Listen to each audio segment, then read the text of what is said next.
Bismillahirrahmanirrahim. Assalamualaikum warahmatullahi wabarakatuh. Waalaikumsalam warahmatullahi wabarakatuh.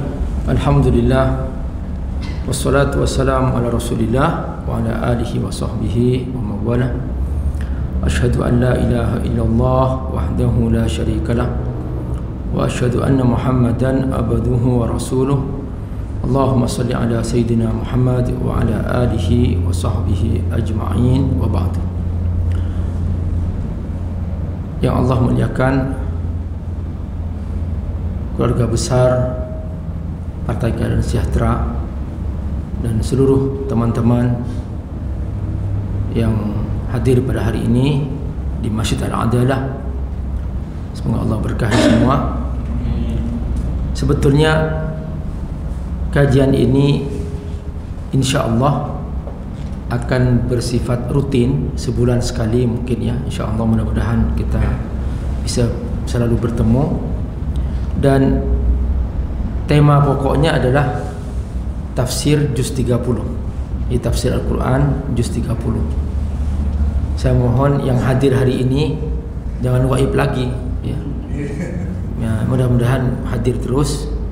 Nanti siapa tahu bisa menyelesaikan juz 30 ya. Kalau tidak bisa 30 juz, minimal juz 30 lah ya. InsyaAllah. Dan hari ini mukadimahnya dulu ya. Mengapa kita ingin mempelajari juz 30? Jadi begini teman-teman, Al-Quran Allah turunkan untuk membangun wawasan dalam diri manusia, agar manusia ini hidup di muka bumi tidak salah jalan. Karenanya Allah Subhanahu wa ta'ala mengawal jangan sampai manusia ini turun derajat. Allah kawal dengan diutusnya nabi-nabi dan rasul, supaya tidak ada satupun di muka bumi ini kecuali mereka beriman kepada Allah, ikut apa kata Allah, mencontoh para rasul yang Allah pilih sebagai mentor bagi mereka bagaimana cara menjadi hamba Allah Subhanahu wa ta'ala. Makanya manusia pertama itu Nabi Adam AS.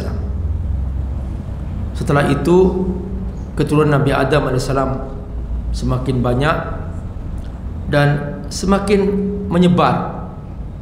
Anak-anak Nabi Adam ini membentuk perkampungan-perkampungan. Nah, setiap kampung oleh Allah Subhanahu wa ta'ala dipilih salah seorang dari mereka sebagai nabi untuk membimbing mereka, sebagai nabi, sebagai rasul, untuk membimbing mereka. Setiap ada stressing baru dalam risalah kenabian itu, Allah utus rasul.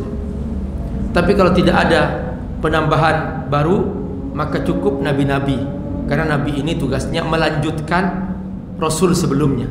Jadi melanjutkan rasul sebelumnya. Tapi ketika sudah ada pesan baru atau materi baru yang Allah akan berikan, Allah akan tambahkan, maka yang membawa adalah rasul, adalah para rasul. Nah, dulu sosial media belum ada, televisi belum ada, internet belum ada. Semakin bertambah perkampungan, semakin bertambah jumlah para nabi. Ketahuan jumlah nabi itu begitu banyak dan rasul juga begitu banyak. Pada malam Isra dan Mi'raj Rasulullah Sallallahu Alaihi Wasallam, Allah mempertemukan nabi terakhir sebagai penutup nabi-nabi dan rasul. Dialah Rasulullah Sallallahu Alaihi Wasallam. Dalam peristiwa Isra Mi'raj, dan peristiwa ini terjadi di Masjidil Aqsa. InsyaAllah kita akan menyaksikan sebentar lagi kemerdekaan Palestina. Dan insyaAllah kita akan sholat di Masjidil Aqsa, insyaAllah dalam keadaan sudah merdeka. Dan ini memang sengaja oleh Allah dibiarkan berlangsung supaya kita kebagian perjuangan ini gitu. Dulu para sahabat sudah kebagian perang Badar, perang Uhud, perang Hunain, perang Tabuk, perang Mu'tah, yang tidak sedikit dari para sahabat yang mati syahid. Nah, sekarang masih Allah buka pintu itu, tinggal satu-satunya yaitu Palestina. Nah, mudah-mudahan teman-teman kita tidak merasa capek ya, tidak merasa bosan untuk terus mendukung perjuangan saudara kita di Palestina, dan juga kita tidak pernah merasa lelah untuk memboikot ya produk-produk yang mendukung penjajahan di Palestina, karena memang hanya itu yang bisa kita lakukan, dan kita tidak pernah bosan untuk terus berdoa agar Palestina merdeka. Nah, ini semua menjadi bagian dari satu kesatuan, dan menarik untuk kita membahas ini sedikit melebar. Mengapa Palestina? Mengapa Masjid Al-Aqsa? Ternyata turunnya Al-Quran, sebagaimana tadi kita katakan, bahwa untuk membangun wawasan besar umat ini, bahwa umat ini jangan sampai memahami Islam hanya sebatas wawasan ritual, tapi di dalamnya ada wawasan ekonomi, wawasan politik, wawasan peradaban yang besar. Bahwa jangan sampai Allah dianggap sempit dalam mengajarkan Islam, sehingga Islam hanya diartikan sebatas masjid, sebatas sholat, puasa dan sebagainya. Tetapi Allah Maha Besar, Allah Maha Alim, maka tidak mungkin ajaran Allah hanya sesempit masjid. Tidak, ajaran Allah sangat luas, sangat besar.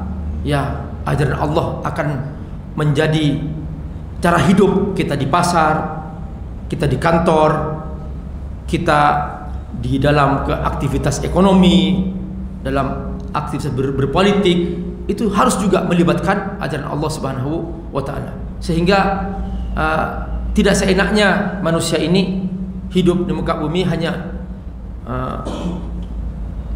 sesuka-suka dia. Tidak ya, Allah ingin alam semesta ini tetap dalam kendali Allah SWT, dan Allah ingin juga yang mengelola kekayaannya ini adalah hamba-hamba Allah yang ikut Allah SWT.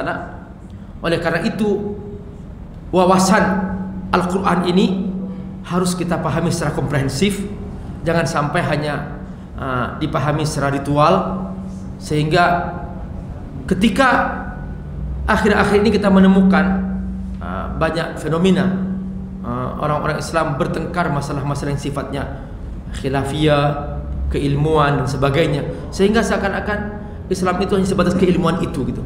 Padahal di luar sana banyak tugas keumatan kita ya. Kita menertibkan cara hidup di pasar bagaimana supaya jangan sampai terjadi tipu menipu, jangan sampai menggunakan sistem riba. Kita juga harus menertibkan tata cara berpolitik, jangan sampai hanya sekedar untuk kepentingan pribadi dan sebagainya, dan dimudahkan orang berbuat zalim. Kita juga harus menertibkan bagaimana kehidupan bermasyarakat, jangan sampai terjadi hukum rimba yang kuat adalah yang menang dan sebagainya. Sebetulnya itulah wawasan yang ingin Allah tanamkan melalui Al-Quran. Nah, karena itu teman-teman, ini sebelum kita masuk kepada pembahasan yang detail nanti surah ke surah juz 30, kita harus mengenal dulu wawasan kita tentang Al-Quran. Mengapa ada Al-Quran? Untuk apa Al-Quran? Sementara ini seringkali Al-Quran ini hanya dipahami untuk orang mati, sehingga kalau ada orang mati diambil, ya itu pun yang dipilih hanya surat-surat tertentu gitu ya. Kalau saya ke kampung-kampung itu ngambil Quran di masjid tuh, yang lain masih rapi, bersih, tapi pas surah Yasin sobek-sobek gitu. Jadi kayaknya yang lain bukan Quran gitu kan. Jadi tidak demikian kita menyikapi Al-Quran. Nah, Al-Quran ini panduan hidup kita. Al-Quran ini adalah wawasan kita menjadi hamba Allah Subhanahu wa Ta'ala. Al-Quran adalah merupakan visi kita sebagai orang-orang beriman, bagaimana kita benar-benar menjadi manusia yang berdaya di muka bumi, sehingga sekalipun Nabi ketika itu seorang diri di kota Mekah dan semua lingkungannya orang kafir, Nabi berhasil mengislamkan mereka. Nah, itu salah satu makna penting bahwa wawasan keimanan ini harus, ya, wawasan keimanan ini harus benar-benar menjadi sebuah kepribadian kita sebagai hamba Allah Subhanahu wa taala. Nah, perhatikan tadi kita menyaksikan bagaimana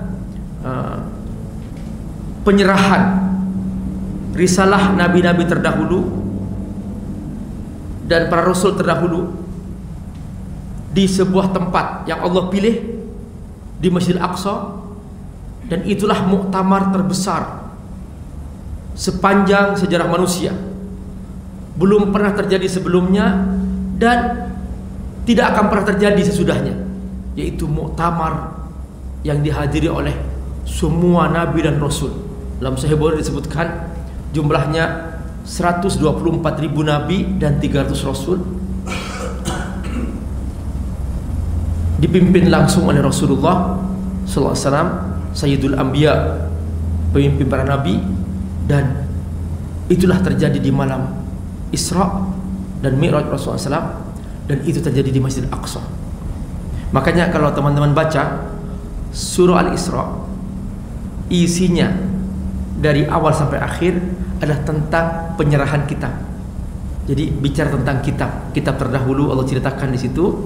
Kemudian setelah itu Allah Subhanahu wa taala menggambarkan bagaimana kitab terakhir adalah Al-Quran, yang dengannya menjadi sempurna syariat yang Allah turunkan. Dan itu semua digambarkan secara sistematis dan indah dalam surah Al-Isra. Dibuka dengan peristiwa Isra dan Mi'raj.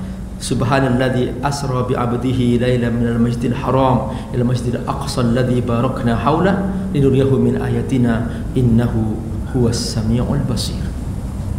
Nah, dalam ayat ini kita secara sekilas saja langsung menemukan betapa Allah menunjukkan antara Masjidil Haram di Mekah dengan Masjidil Aqsa satu kesatuan.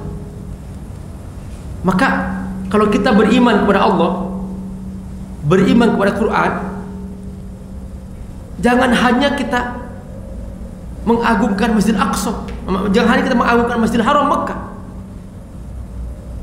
Jangan kemudian menafikan Masjidil Aqsa lalu berkata bahwa itu urusan rakyat Palestina, itu urusan orang Arab. Tidak, ini satu ayat. Minal Masjidil Haram ila Masjidil Aqsa. Maka siapa yang menyepelekan Masjidil Aqsa, sekalipun dia bolak-balik ke tanah suci, ke Mekah, maka dia telah menolak ayat ini. Satu ayat ditolak, maka dia telah menolak semua Quran. Perhatikan bahwa ini bukan masalah kecil, bahwa masalah Masjidil Aqsa bukan masalah remeh-temeh, tapi ini merupakan visi perjuangan umat ini, bahwa umat ini adalah meletakkan ini sebagai tujuan dalam membawa risalah ini. Bahwa tidak cukup aku sebagai seorang muslim hanya sebatas aku rajin sholat, rajin puasa, rajin haji, umrah, rajin bayar zakat. Bukan hanya itu, tapi aku harus punya visi bahwa aku akan terus berjuang untuk membela Masjidil Aqsa. Nah ini teman-teman. Nah sekarang kita akan menuju kepada pemaknaan yang lebih dalam lagi. Apa hubungan turunnya Al-Quran dengan Masjidil Aqsa? Dan ini sangat jelas sekali teman-teman dalam sirah Rasulullah Sallallahu Alaihi Wasallam. Kita ringkas saja. Masih di kota Mekah, Rasulullah SAW diperintahkan oleh Allah Subhanahu Wa Taala untuk menjadikan kiblat pertamanya adalah Masjidil Aqsa.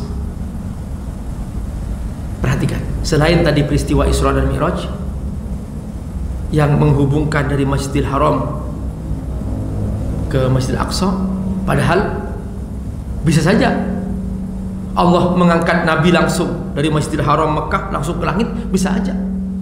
Tapi kenapa kok mampir di Masjidil Aqsa? Juga bisa aja bagi Allah untuk mengumpulkan semua nabi dan rasul di kota Mekah? Bisa saja bagi Allah. Tapi kenapa kau berkumpul di Masjid Al-Aqsa? Ada apa? Ini ada isyarat bahwa ini loh bagian dari perjuanganmu sampai hari kiamat, yaitu kamu harus membela Masjid Al-Aqsa. Jadi secara sejarah Masjid Al-Aqsa ini sudah menjadi satu kesatuan dengan sejarah umat Islam. Makanya aneh kalau ada seorang mengaku muslim, dia tidak tahu menahulu Masjid Al-Aqsa, menganggap itu masalah peristiwa politik sebelaka. Tidak, teman-teman, tidak begitu cara kita memahami peristiwa yang sedang berlangsung di Palestina itu. Tapi itu menjadi satu kesatuan dengan sejarah umat Islam. Kenapa? Karena Allah sendiri menyebutkan minal masjidil haram ilal masjidil aqsa alladhi barakna haula. Kata barakna haula artinya apa? Ini Masjidil Aqsa pusatnya.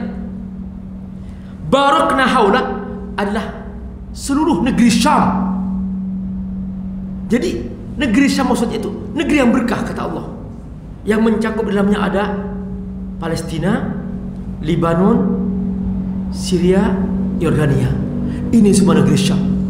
Dan nanti, dan suatu saat nanti kita semua, teman-teman, kita akan dikumpulkan di sana. Dan itu merupakan padang mahsyar manusia. Dimanapun dia dikuburkan, pasti berkumpulnya di negeri Syam. Dan Allah akan membuat negeri Syam itu menjadi rata, datar, la iwaja wala amta, kata Allah. Tidak ada lembah, tidak ada bukit, datar. Dan warnanya putih, kata Nabi, putih seputih susu. Itu putih, kelihatan semua, tidak ada manusia yang bisa tersembunyi. Jadi itu kata Allah, alladzi barakna haula. Maka ketika Allah menyebut Masjid Aqsa, lalu Allah menyebutkan dalamnya alladzi barakna haula, maka titik perjuangan umat Islam bukan sebatas membela Masjid Aqsa, tapi membela semua negeri di sekitarnya. Ya, minimal adalah Palestina. Dan itulah yang menjadi titik pertama kali Allah arahkan sejak peristiwa Isra dan Mi'raj. Lalu kiblat pertama umat Islam dihubungkan dengan ibadah. Padahal Allah bisa memerintahkan Rasulullah SAW langsung menghadap kiblat Ka'bah. Bisa saja. Ka'bah di depan Nabi di kota Mekah. Kenapa kok masih ke Masjid Aqsa? Padahal Nabi sudah bermohon kepada Allah bolak-balik ingin supaya kiblat itu dipindahkan ke Ka'bah, tapi Allah masih pertahankan supaya melekat pada diri umat ini pemahaman bahwa ini Masjid Aqsa bagian dari sejarahmu, ini Masjid Aqsa bagian dari ibadahmu, ini Masjid Aqsa bagian dari Quranmu yang terdapat dalam Al-Quran, dan Allah mengikat antara Masjidil Haram dan Masjid Aqsa. Nah, teman-teman, perhatikan, masih di kota Mekah, Allah Subhanahu wa ta'ala menurunkan surah Ar-Rum.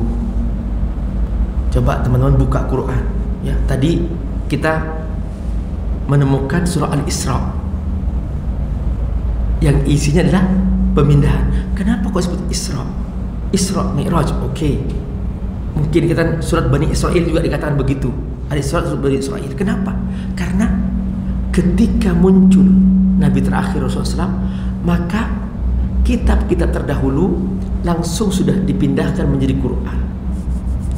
Dan itulah, maka kaum sebelumnya disebut Bani Israel sudah selesai perannya. Makanya nanti kita akan menemukan dalam surah Al-Baqarah bahwa perang Bani Israel sudah selesai, karena mereka sudah pernah diberi oleh Allah amanah kepemimpinan, mereka gagal. Ini diceritakan dalam surah Al-Baqarah. Nah, bahwa setelah ini akan muncul peran umat berikutnya, yaitu umat Rasulullah SAW yang akan menerima amanah kepemimpinan terakhir dari sejarah jalannya manusia di muka bumi. Nah, teman-teman rahimahullah, di saat Nabi masih di kota Mekah, kenapa kok ada surah Al-Isra? Ada apa? Kenapa kok ada surah Ar-Rum? Kalau surah Al-Isra untuk menunjukkan perpindahan buku. Surah Ar-Rum kenapa? Romawi. Ternyata teman-teman, Palestina ketika itu di bawah jajahan Romawi, bahwa wawasan umat ini harus berpikir besar, bahwa suatu saat nanti umat ini akan berhadapan dengan kekuatan Romawi, dan itu sudah berlangsung. Umat Islam telah berhasil memperluas kepemimpinannya dari kota Madinah terus sampai ke Romawi, sampai ke Persia di bawah umat Islam. Nah, sekarang Romawi sudah nggak ada, Persia sudah nggak ada. Di mana sekarang? Nah, semua ulama mengatakan bahwa Romawi bermetamorfosa menjadi Amerika yang terus akan menguasai Palestina, dan Persia bermetamorfosa menjadi Rusia. Nah, perhatikan teman-teman. Jadi ini adalah perjalanan sejarah umat ini.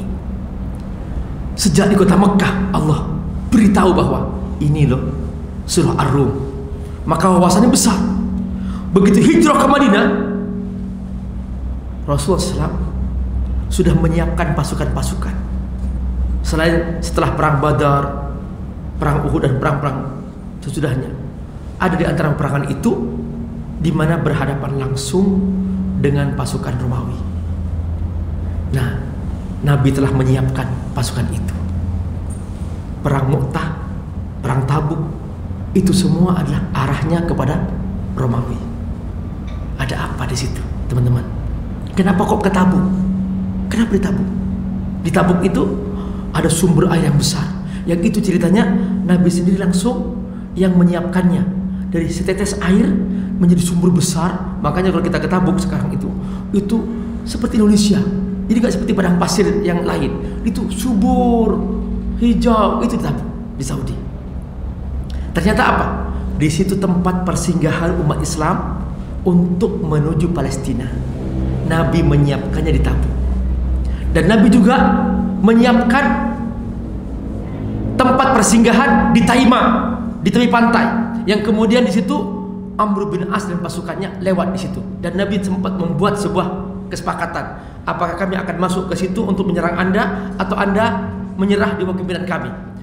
Mereka langsung menyerah, dan akhirnya mereka buat perjanjian bahwa kami siap untuk mendukung jika ada pasukan Islam lewat di sini, akan disiapkan logistiknya, akan disiapkan senjatanya.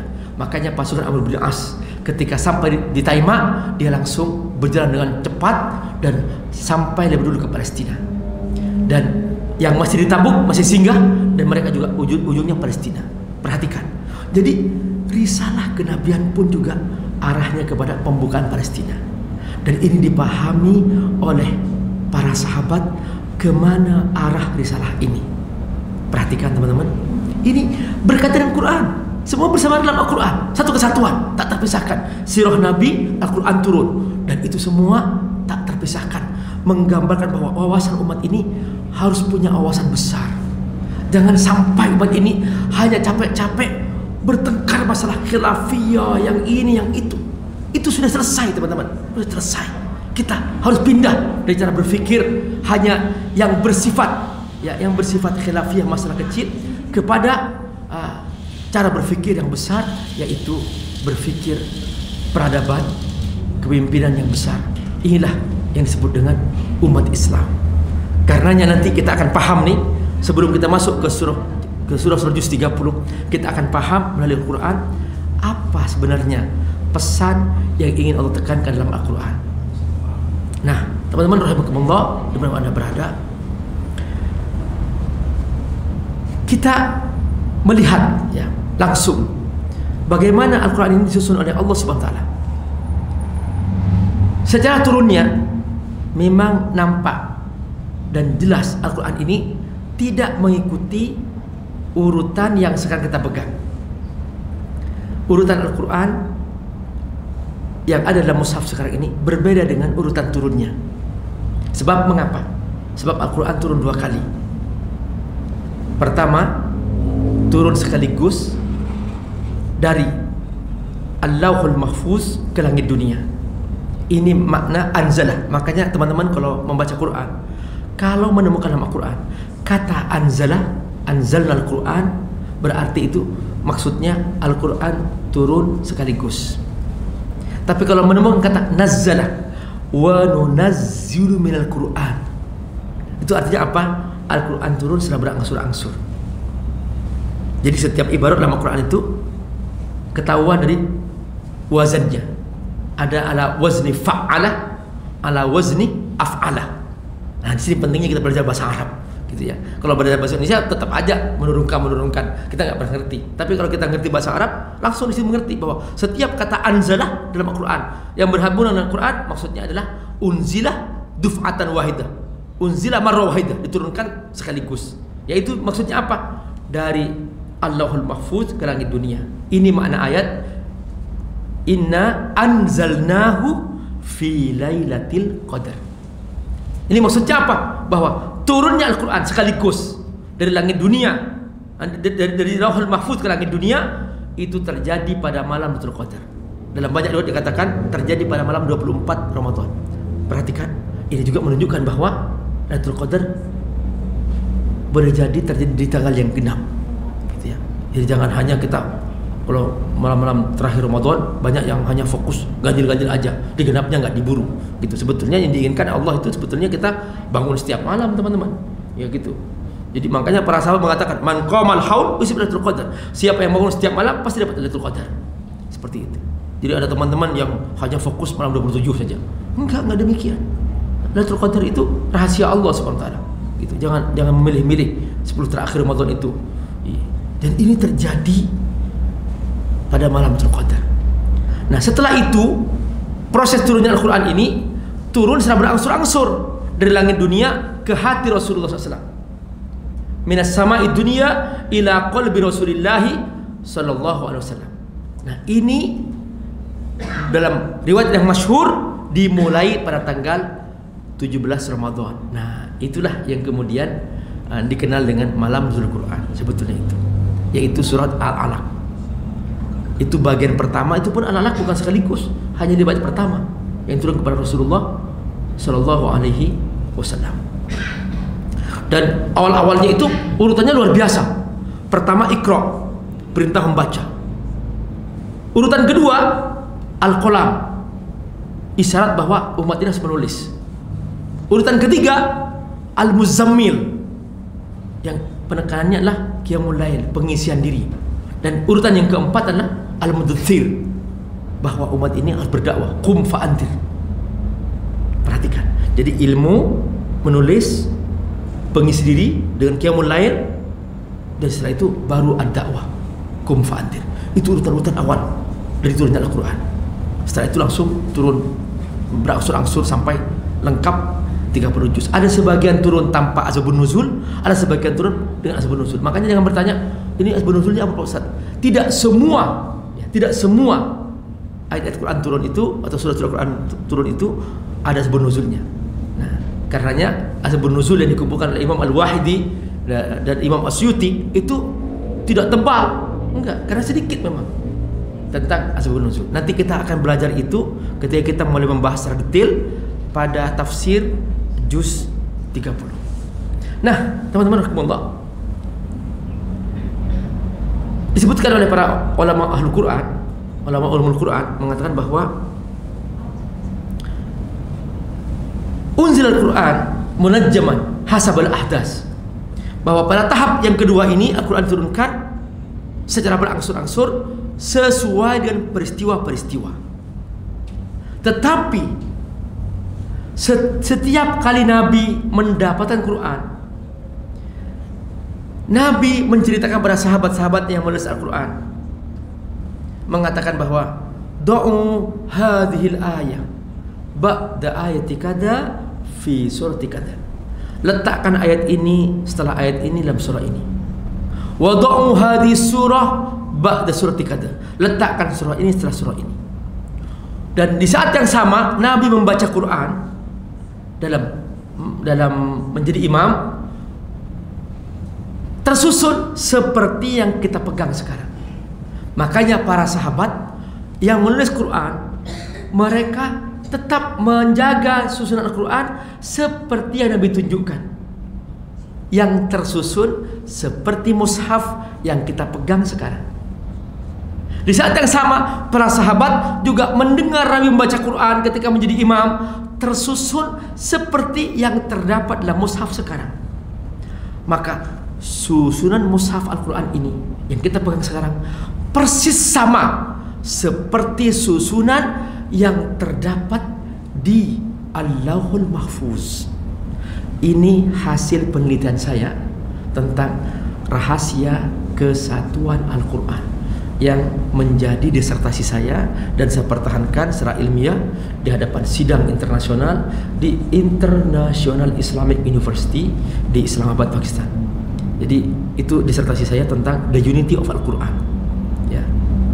Jadi bahwa saya berhasil membuktikan secara ilmiah bahwa Al-Quran ini tersusun secara rapi, langsung Allah yang mandu oleh malaikat Jibril, dan Nabi juga dipandu oleh malaikat Jibril, dan Nabi memandu sahabat-sahabatnya. Maka para sahabat ketika menyusun Al-Quran itu langsung berdasarkan dua pegangan yang kuat, yaitu berdasarkan hafalan para sahabat tersusun rapi seperti Quran yang kita pegang sekarang, dan juga berdasarkan yang ditulis tangan oleh para sahabat.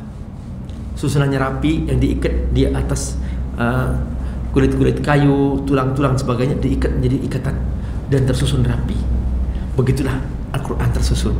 Berarti teman-teman, dari segi susunan kronologi Al-Quran itu juga mengandung pedoman khusus bagaimana Al-Quran turun untuk membimbing kehidupan. Di saat yang sama, dari segi urutan Al-Quran yang kita pegang sekarang juga mengandung pedoman hidup yang kalau kita pelajari sangat luar biasa.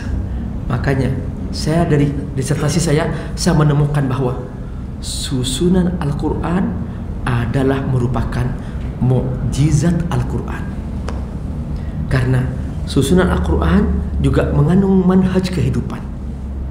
Saya kasih contoh teman-teman. Misalnya yang paling gampang, mengapa setelah surah Al-Ma'un surah Al-Kautsar? Mengapa setelah surah Al-Kautsar surah Al-Kafirun? Mengapa setelah surah Al-Kafirun surah An-Nasr? Mengapa setelah surah An-Nasr surah Al-Lahab? Ada apa? Coba perhatikan. Surah Al-Ma'un ini intinya adalah profil ahli neraka, bahwa ciri mereka ada 4. Pertama, mereka bakhil, wala yahuddu ala ta'al miskin. Kemudian yang kedua, mereka tidak solat, fawaidul musallin alladzina hum an salatihim sahun. Yang ketiga, mereka beramal riya, alladzina hum yura'un. Yang keempat, mereka tidak mau berkorban, wa yamna'un al-ma'un. Surah Al-Kautsar isinya profil ahli surga, bahwa cirinya ada 4, persis kebalikannya. Pertama, mereka bakhil. Surah Al-Kautsar langsung, Al-Kautsar artinya i'ta'ul katsir, suka berbagi yang banyak. Yang kedua, suka solat, fasolli. Yang ketiga, ikhlas, lawan kata riya, yura'un li rabbik, ikhlas. Yang keempat, wanhar, suka berkorban. Perhatikan. Dan ternyata untuk menjadi ahli surga ini kuncinya di mana? Di tauhid.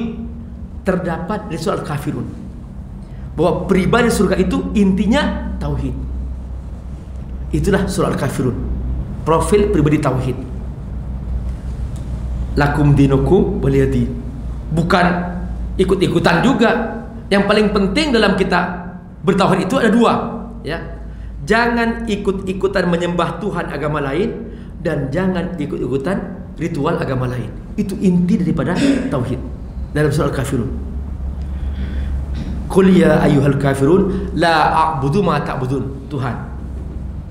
Wala antum a'buduna ma a'bud, konsep ketuhanan di sini. Yang kedua, wala ana a'budu ma a'budtum, konsep ibadah. Wala antum a'buduna ma a'bud, konsep ibadah. Terus lakum dinukum waliyadin, bahwa toleransi itu adalah kita saling menghormati, saling menjaga, tapi jangan saling ikut-ikutan, tukar menukar Tuhan atau tukar menukar ritual. Tidak bisa, karena ini adalah inti dalam kita beragama, gitu. Lalu kemudian apa? Setelah itu kenapa kok setelah Al-Kafirun surah An-Nasr? Ada apa? An-Nasr adalah surat kemenangan idza jaa nasrullahi wal fath, bahwa untuk menyongsong kemenangan tidak mungkin dicapai tanpa mengokohkan jiwa tauhid dalam jiwa kehambaan kita. Perhatikan, ini susunannya merupakan pedoman hidup yang jarang diungkap gitu. Nah, karena itu teman-teman rahimakumullah, dalam kita belajar nanti juz 30 itu kita akan mendalami secara ayat demi ayat, surah demi surah, juz 30 itu sampai selesai. Dan insya Allah pertemuan yang akan datang, mudah-mudahan kita bisa ketemu kembali. Kita akan memberikan alur Quran dari awal sampai akhir, sehingga kita dihantar menuju juz 30. Ada apa di situ? Kenapa kok juz 30? Nah, kita akan mendalami itu. Dan mudah-mudahan yang hadir hari ini dia terus hadir sehingga kebahagiaan nanti ijazah tamat juz 30. Semoga berkahi. Jazakumullahu khairan. Subhanakallahumma bihamdika asyhadu an la ilaha illa anta astaghfiruka wa atubu ilaik. Wassalamualaikum warahmatullahi wabarakatuh.